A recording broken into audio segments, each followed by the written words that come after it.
Welcome to another Caristix Pinpoint how-to video. This time, you'll see how to quickly filter segments from messages. This type of filter is based on message structure.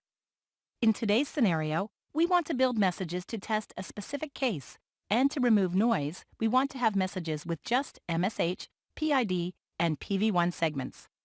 First, let's open some message files. Just drag and drop right here. Now, instead of manually removing segments we don't need, we will filter them. To do so, select the Segments tab. This shows all segments in the files we loaded and counts for each of them. Uncheck Segments to filter them. Here, we will just keep MSH, PID, and PV1. And we're done. All we have to do now is to save the result in a new file. So right-click in the message area, select Save Messages, and select where to store your new file. This ends the Filter Messages Based on Field Value how-to video. If you have any questions, feel free to contact us. We love questions and feedback. Thanks for watching.